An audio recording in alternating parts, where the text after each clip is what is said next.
You're watching the KOAM Morning News on Fox 14. Today, a school safety workforce is using doctors to guide districts through the pandemic. The early Friday torrential rain has started. As it moves through the rest of the 4 states, we'll also update flash flood watches from the Skywatch Weather Center. Also, a city tells its workers to show they've been vaccinated and they will pay them for it. All that and more coming up.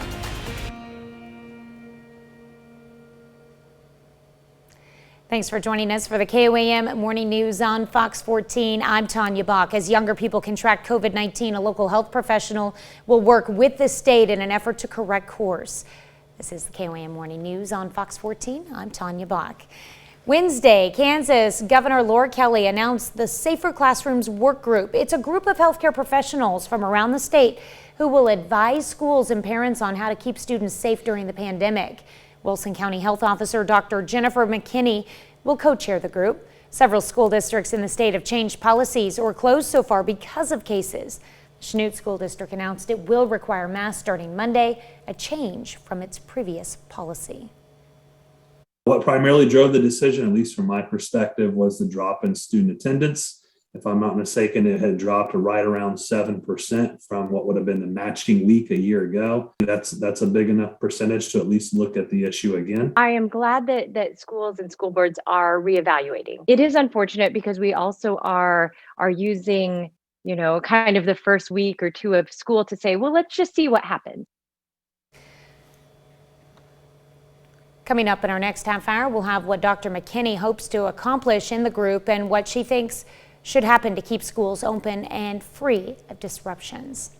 Data from the state of Kansas shows that about a third of nursing homes have fewer than half of their healthcare workers vaccinated against the coronavirus. The data shows that just 4 of the more than 300 federally licensed nursing homes in the state are meeting the goal of 90% of healthcare workers vaccinated against COVID-19.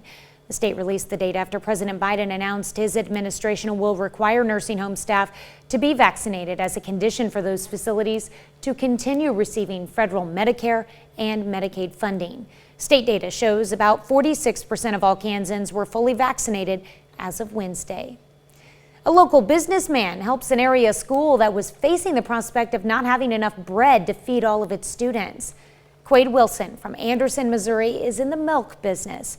He runs a distribution company that delivers milk to the McDonald County School District. When he learned that a worker shortage impacted bread delivery to the school from OPA's food management, Wilson stepped up. He found a bakery in the region and delivered the bread to the school. OPA Food Management recognized Wilson with a service award. Talking about that we didn't know where our next bread delivery was going to come from, and he said, Janie, I may be able to help you with that. And from there, it just kind of very quickly turned into he is our new bread delivery as well as milk. Wilson delivered enough bread to feed the roughly 3,500 students in the McDonald County School District. A Joplin woman is going to prison for the abuse and neglect of her young daughter. Authorities arrested Celia Laura Lycone in March of last year after she brought her child to the hospital for vomiting. Hospital staff found signs the child was malnourished and had been physically abused, including multiple healed fractures. This week, Laura Lycone took a plea deal and a judge sentenced her to 25 years in prison. A Missouri inmate who's been in prison for more than 40 years for a triple murder many believe he didn't commit will wait several more weeks for a court hearing that could lead to his release. Jackson County judge yesterday set a September 13th court date to hear arguments over motions in 62-year-old Kevin Strickland's case. A date for a hearing during which prosecutors will argue that Strickland should be freed was not set. Jackson County prosecutor Gene Peters Baker has said evidence that convicted Strickland in 1979 has been disproved or retracted. Missouri Attorney General Eric Schmidt believes Strickland is guilty and has fought his release. Little Balkans Days in Pittsburgh is underway and runs all the way through Labor Day weekend.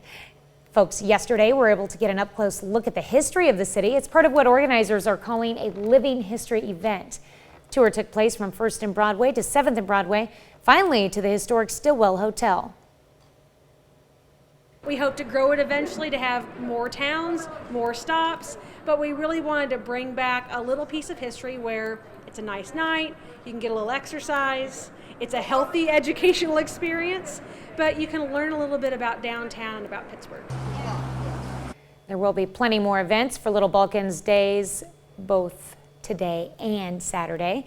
An outdoor concert that had been scheduled for tomorrow at 6:30 is being moved inside Memorial Auditorium. Yeah, I know they didn't want to, but I was talking to Angela just last night, and one of those things where it's best to be on the safe side and pull the trigger. And after what we're already looking at out to the west and the rain that we're anticipating all the way through Saturday afternoon, probably the best thing. So once again, tomorrow's outdoor concert at 6:30, it has been moved inside Memorial Auditorium. And of course, you can always find social distancing guidelines and recommendations for inside events for Little Balkans Days on their Facebook page as well. Here's where we pick up our torrential rain on this Friday morning. It's hanging out to the northwest. I'll tell you what, it is not moving very fast. Therein lies the problem for the line from Wichita to Emporia to Kansas City. We've already seen as much as 3 inches of rain in Douglas County, Kansas, in and around the Lawrence area. And now we're spreading down to the south as well by Ponca City, and everything's moving northeast east. So it's just a waiting game until it gets on us. And now that's why we've got flash flood watches that last all the way into Saturday. Not only from the morning rain, but we're going to pick up additional rainfall tonight and into tomorrow.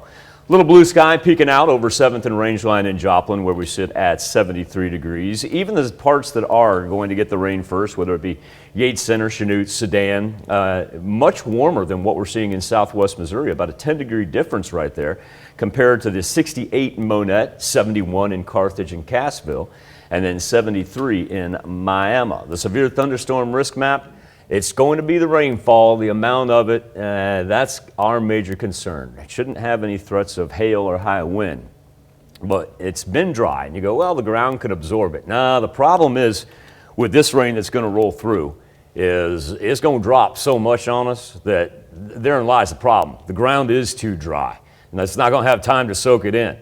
So here we go, little afternoon break, and then look at this thing reload out to the west. Once it gets on us overnight into early Saturday morning, at line especially, go from the central to the northern portion of the 4 states, and it just keeps on rolling through all the way into the afternoon hours. A 7-day forecast that gives us cooler temperatures on Sunday, but then Labor Day itself is right back into the 90s.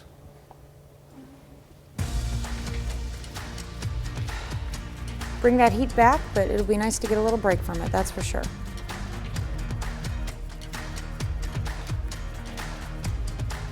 Up next, hoarding became a real problem during the pandemic, but we look at therapeutic ways of coping. Plus, support businesses and workers suffering because the pandemic has their customers still working at home. We'll have the latest. Topping Health Watch, Moderna is asking the FDA for clearance to use a third booster dose of its COVID-19 vaccine. Currently, the U.S. Food and Drug Administration is considering booster shots of the Pfizer-BioNTech vaccine. But as of now, the FDA has only allowed people with weakened immune systems to receive the third doses of the Moderna and Pfizer shots. Reuters reports the FDA will meet to discuss Pfizer's booster shot application on September 17th, but it's not clear if they will discuss Moderna's application. Researchers found significant decline in kidney function among patients still having health issues months after their initial infections. Doctors say many people with kidney problems do not have symptoms and are unaware that treatment is needed. As the new school year starts, a new study finds teachers are not at an increased risk of hospitalization or severe COVID illness compared to similar working age adults. Researchers say teachers are generally healthier and more careful about COVID-related behaviors than other occupational groups. The pandemic has brought to light many mental health issues, and one that exacerbated hoarding. It reinforced some beliefs about the need to save items, but for millions, it's more than just buying toilet paper and Clorox. For many, it's a disorder that began in childhood and went undiagnosed for years, and then later in life took control, forbidding its victims from parting with possessions. Now, as Dow Quick shows us, a new therapy is helping these patients regain control of their lives. All of this happened very slowly, but very consistently over the years. Ree Parrish is one of 19 million Americans diagnosed with hoarding disorder. It makes you feel a little immobile. Getting a divorce and coming out as transgender spiked Ree's anxiety, kicking her disorder into overdrive. Just feel like there's no hope. Their experience of this is so distressing when they do try to discard items that they just simply feel like they cannot. That's why professors at UC San Diego created discarding exposure therapy. Patients work through their items while keeping a journal. During an in-home session, Ree and her therapist, Philip Salas, talk about discarding items. The majority of them are not easy because they either go back to a relationship or they go back to a good time or a bad time. Most hoarders are dealing with other mental disorders. 50% have major depressive disorder, and 48% have either anxiety or social phobia. So therapists need to treat the entire person. It's the only mental health condition besides dementia that gets worse with age. Ree is making progress. Each row, which there's like 6 or 7 rows, will take 2 to 3 days by myself. Sheet metal. Tackling her demons one row, one box, one item at a time. I know long term, everything's going to get better for me. And what is this section here? Most people with hoarding disorder have a first-degree relative with the disorder. The average age of a hoarder is 50 years old, but signs begin to appear during the teen years. For example, they get upset when their items are discarded. And although it's not curable, it is treatable. If you have a hoarder in your family, it's important not to take charge and start cleaning up or throwing out items for them. It'll lead to a strained relationship, a lack of trust, and people being more resistant to therapy. We don't have the widespread rain as of yet, Tanya, but it's simply a waiting game. As a matter of fact, we still have blue skies sitting over 7th and Range Line right now. It's kind of interesting to note our precipitation totals because at Joplin Regional Airport, we're only off our historical norm 0.2 of an inch, right? No big deal. 32.9 inches, usually have about 31.9, somewhere in there. Get this, it's Chanute, 6.4 inches above normal since January 1. 6.4 inches. It just gives you an idea about how our rain has been so sporadic and just almost hit or miss is what I'm going to say. This is not hit or miss. This thing is dropping huge amounts of rains from the Oklahoma-Kansas state line, now pushing east of Wichita, then draw that line to Emporia all the way up to KC. And when we talk about what that area has received in the last 24 hours alone, we see anywhere from 5 to 6 inches, especially just south of I-70. Now we're starting to pick it up just on the other side of Eureka out in Greenwood County. That's 2 inches already in the last 24 hours alone. And as this thing progresses to the east, not only this, but also what we're going to get tonight and into tomorrow morning, flash flood watches for our counties in turquoise. Back to 7th and Range Line to check on our temperatures, 73 degrees. Uptick in the wind, now double digits. We're going to go 10 to 15 miles per hour today, and anywhere from 68 to 78, so quite a wide variety. Now, when we talk about the severe thunderstorm risk map, you shouldn't have any worries about hail or high wind. It is just going to be, number one, a warm afternoon, and number two, the rain. How much rain can we absorb? Because we're going to find out here real fast. As this thing pushes through for the morning, then we reload for tonight. Look out on the left-hand side in central Kansas. That thing is not going to break up. It's going to roll right through us all the way into Saturday afternoon. Now, got a cold front on the backside of it. Only the low 80s on Sunday, but Monday right back into the 90s. We'll be back right after this. Welcome back to the KOAM Morning News. You know, a couple times a month, we're fortunate enough to be joined by Jasmine Kyle. She's the executive director of the SEK Humane Society.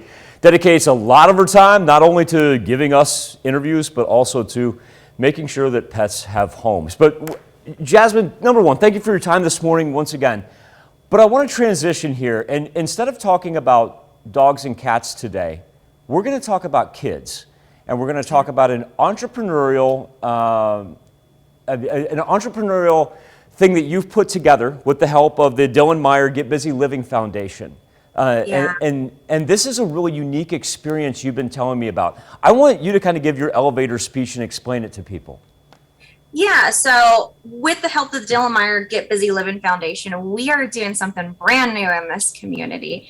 we always see a lot of volunteerism from kids out at the Humane Society, but when it comes to retail shops and other small like pop-up shops within town, there's not a lot of that for kids. You know, it only gets into that when internships begin, when they're in high school or their first year of college. And we see kids biting at the bit to really get more involved with the community. And we wanted to really knock down that hurdle for the first time, at least within our own organization with our doggy bag resale shop here in Pittsburgh. So this is a completely free program for kids 6 years old and up. They can just call the doggy bag resale shop and sign up. The class is going to meet once for 3 months, and these kids will get a behind the scenes experience on what it takes to run a business, a retail shop. For the doggy bag resale shop, all the profits are go to the animals at the SEK Humane Society. So a lot of the items are actually upcycled. Recycling is a huge part of the store, which is a big push that we want to invest into the kids in the community to help get recycling on a more greener path for here in Pittsburgh. It's going to be a really involved experience for the kids. It's not, where they sit down for a month and talk. They're actually going to be building full displays in our windows. As far as these classes go, who's doing the teaching? Who's doing the mentoring? I shouldn't call it teaching. Who's doing the mentoring? Yeah, so that is going to be the actual staff here at the doggy bag resale shop. We have an amazing manager by the name of Victoria, and they are going to be guiding the kids one-on-one on what it takes, on lessons that the kids can learn. They're going to do creative freedom with the kids on where the kids can come up with their own signs and displays for the store. It'll be a really nice experience for these kids to really get in depth at this age instead of having to wait 10 to 15 years down the line to ever experience this. You know, we think about you as a nonprofit and everything that you do for animals, and sometimes we don't understand that it's a perfect move to have kids learn about business from a nonprofit. Tell me how you got involved in this as far as the SEK Humane Society goes. Yeah, so the doggy bag resale shop is owned and operated by the SEK Humane Society. It's completely operated by donations from the public, and they're sold here at the shop. The staff do an amazing job at cleaning the items, tie-dyeing items, recycling, and recreating them into brand new pieces. And it's all to raise funds for the fur babies out there at the shelter. So when it comes to the kids that you would love to have sign up for this program, do we have age limitations? And I know that you're doing this and making it very easy on their schedules, because we know kids are busy as well. Yeah, so it's for kids 6 years and up. The class meets once a month starting in September. So it'll be September, October, and November. And it's going to be on Friday evenings from 5:30 to 7. So you don't have to worry about school time or anything. We'll have free snacks and drinks for the kids. So we'll make sure that everybody's pretty well maintained here at the store. And also, too, I want to reiterate what Jasmine said. This is completely free. Completely free, thanks in part to the Dylan Meyer Get Busy Living Foundation. And that foundation has done an amazing thing. Dylan was he was such an amazing person. How do we get a hold of you? How do we sign up for the class? Yeah, just visit the doggy bag resale shop. We're open to the public Thursday, Fridays, and Saturdays here in Pittsburgh. We're located at 816 North Broadway. Just come on in. We've got a sign-up sheet. And again, it's completely free. So once again, please take advantage of this great opportunity. Jasmine Kyle, Executive Director of the SEK Humane Society, and also special thanks to everybody at the Dylan Meyer Get Busy Living Foundation. It's just amazing that you're able to give our 4-state children this opportunity, Jasmine. No problem. I mean, the kids are our future, so I'm just blessed that we had the opportunity to really give this one-of-a-lifetime experience to the kids here in town. All right, we'll catch up with you next week. Yeah, sounds good. All right, thank you, ma'am. We'll be back with more KOAM Morning News right after this. It's time to honor today's 4-state hero, aviation bosun mate Kermit Willard from Carthage, Missouri. He served in the Navy from 1950 to 1955. Willard served on board the USS Boxer aircraft carrier. The Navy awarded aviation bosun mate Willard the Good Conduct Medal, the UN Medal, the Korean Service Medal with Silver and Bronze Star, the National Defense Service Medal, and the Republic of Korea Presidential Unit Citation. We thank you for your service, Kermit Willard, our 4-state hero. The pandemic has ushered in a change many Americans have wanted for years: flexibility, the freedom to work remotely from anywhere. For some, the end of being tied to an office is the reason to celebrate, but offices did not just create tall buildings. They also created jobs supporting those who work inside them. As Tony DeCopel shows us, now many of those jobs are at risk. For workers like me to be here, hey, long time no see. Yeah, no. There need to be people like Mohammed Salim, who for the past 10 years has run a newsstand inside the CBS Broadcast Center in Manhattan. It was a dream location for him and his wife Shaista. This is a Monday to Friday business, right? And like morning to evening, not too many long hours. This was a good job to have. Good job to have. Yeah. But as the coronavirus spread in March of 2020, it's going to be a new reality in this city. The city, the nation, and our building closed, meaning the Salims were closed as well, for more than a year. When they finally could reopen, they found thousands of dollars worth of expired food that had to be tossed and repurchased. If you don't mind me asking, like, what portion of your savings have you had to spend to stay afloat? Approximately, I spent already $25,000.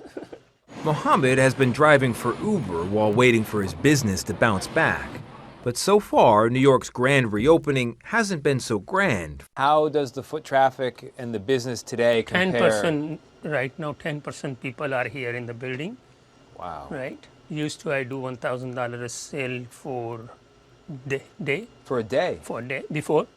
Now it's like approximately $200. Oh, wow. That means a lot less business for people like the local dry cleaner. Hi, how are you? Nice to meet you. Dewi Indawati is the manager here. In buildings where her delivery guy once collected heaps of business casual office clothes to be cleaned and pressed, he now sometimes walks away with nothing. So this is pre-COVID, business booming, big cart. Right. This is now. Now, sometimes it's empty. Lately, she's been calling longtime customers to find out when or if their business might return. The reality is some may never come back. Office vacancies across the U.S. have risen above 16%.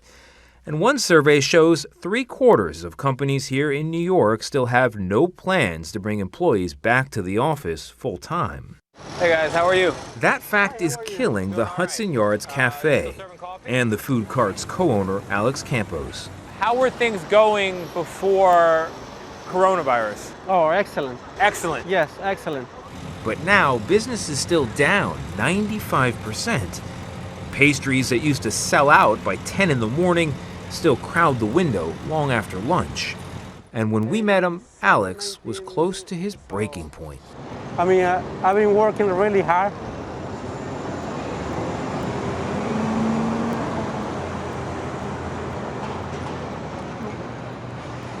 He's having a moment? Yeah. All these months later, it's still difficult to process. You okay, bud? Yeah. How it all went so wrong so quickly, and why towers that should be filled with people are not. Businesses like food carts, dry cleaners, and newsstands employed more than 150,000 Americans in 2019. 28% of those jobs disappeared last year. We'll be right back after this. Our state's most watched news starts now. Welcome back to the KOAM Morning News on Fox 14. It's currently 7:33. Let's take a look at today's top stories. As younger people contract COVID-19, a local health professional will work with the state in an effort to correct course. Yesterday, Kansas Governor Laura Kelly announced the Safer Classrooms Work Group. It's a group of healthcare professionals from around the state who will advise schools and parents on how to keep students safe during the pandemic.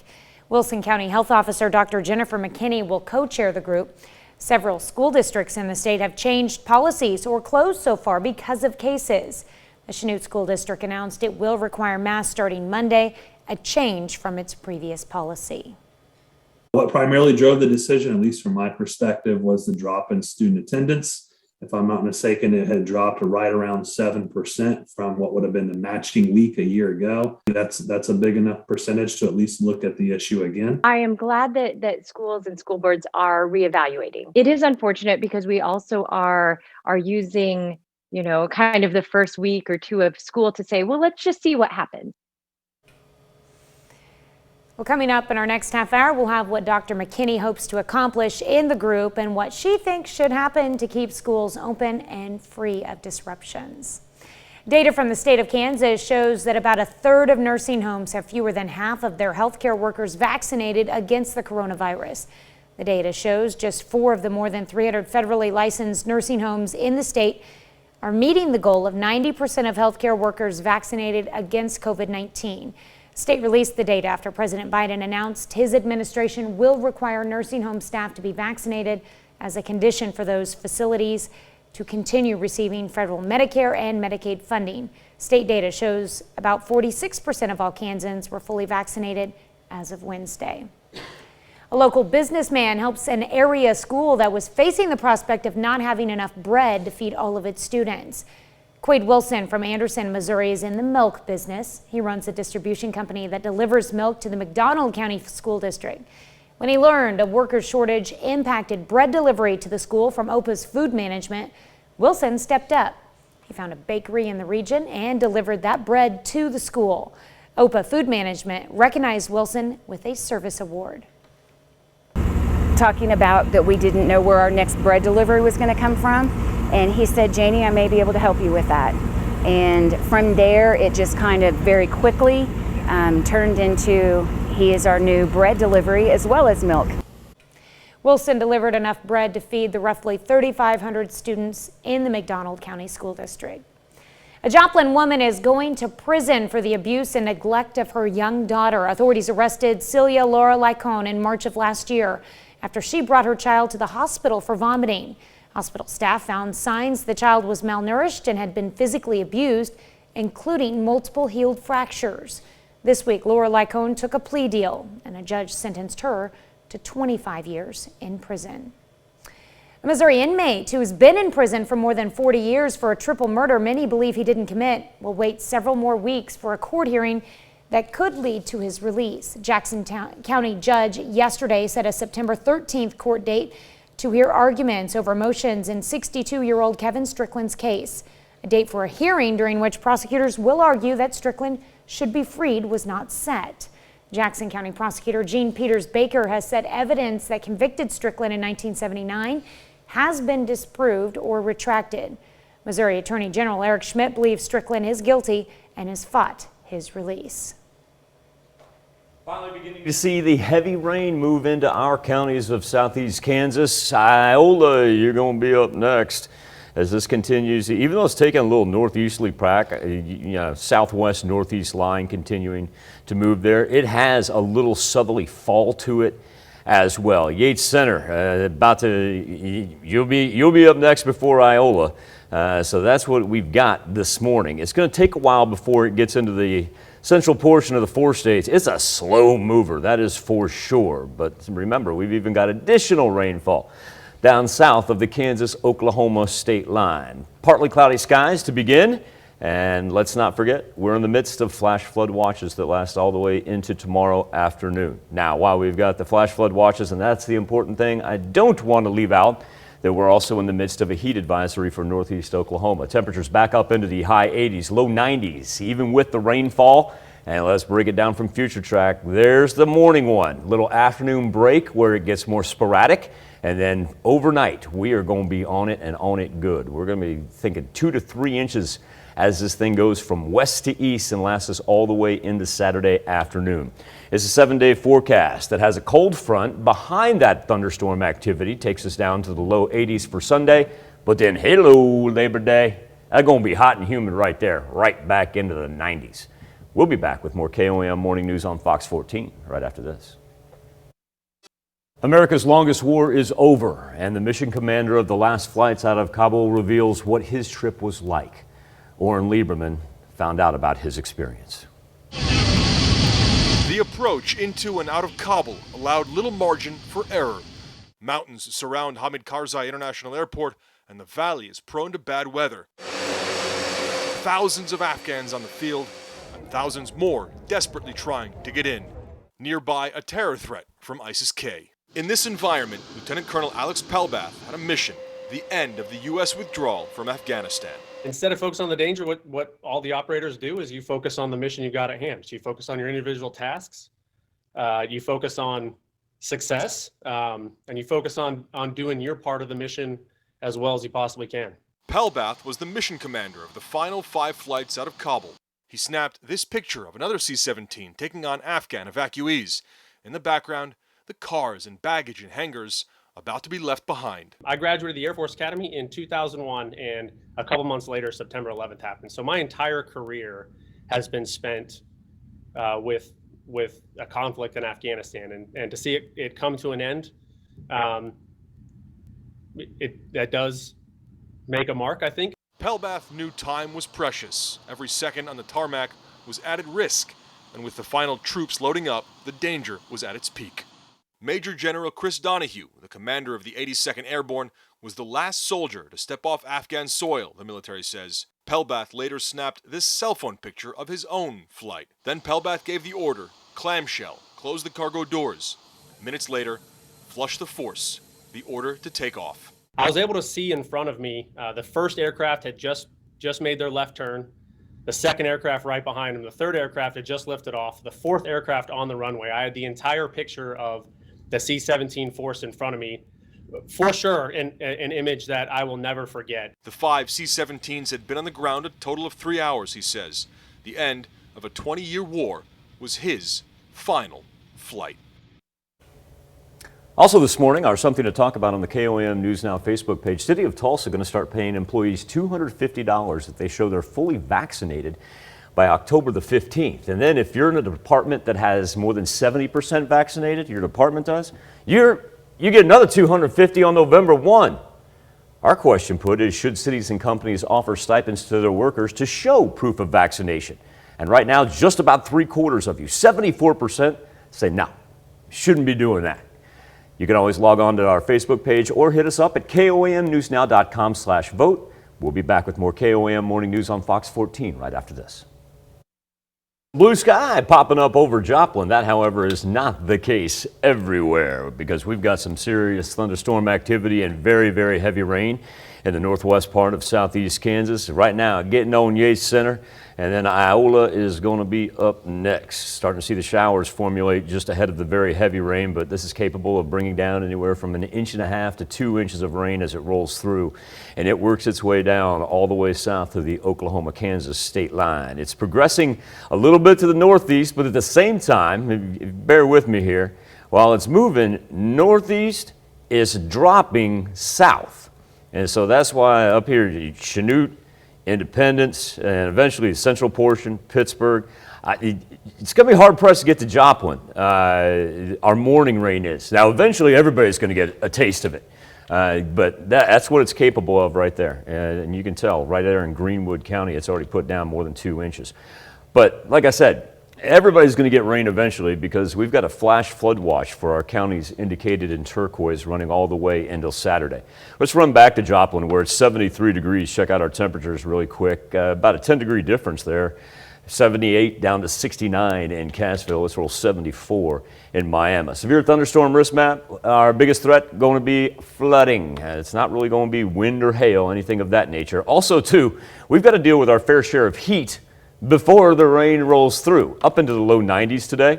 Now, there's your morning one. That's what I was talking about. Joplin kind of gets out, unscathed, if you will, from the very heavy rain. But then as we get into tonight and to tomorrow, look at that, right through those flash flood areas, lasting all the way into Saturday afternoon. Now, temperatures that rain's going to help the temperatures, back us off to 83 on Sunday, but right back into the 90s for Labor Day. We'll be back. Wrap up this edition of the KOAM Morning News on Fox 14 right after this. One thing I wanted to point out is the lack of speed involved with this band.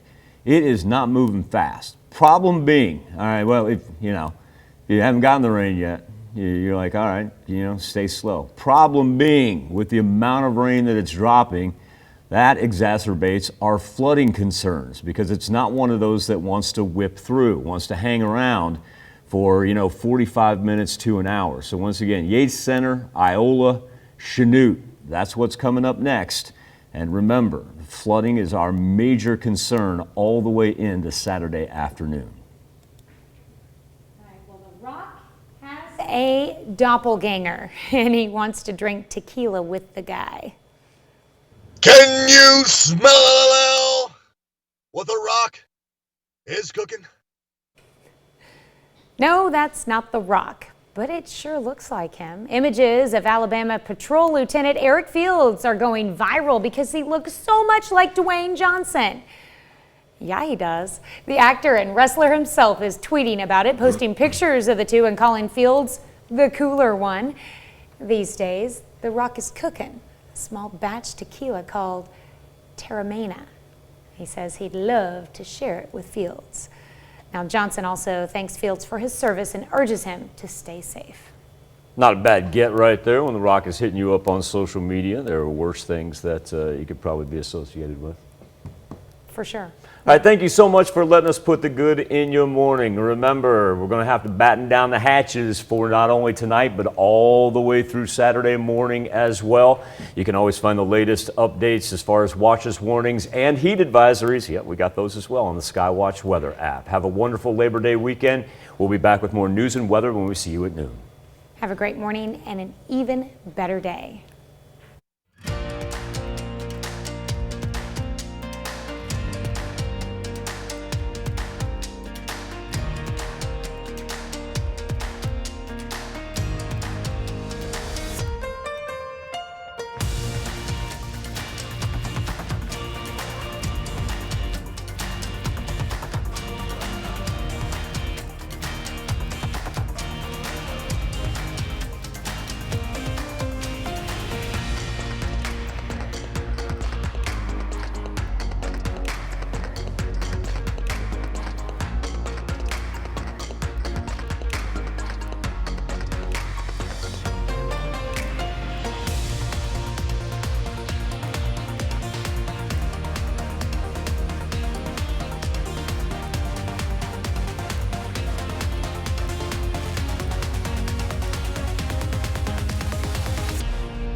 Celebrate an expanded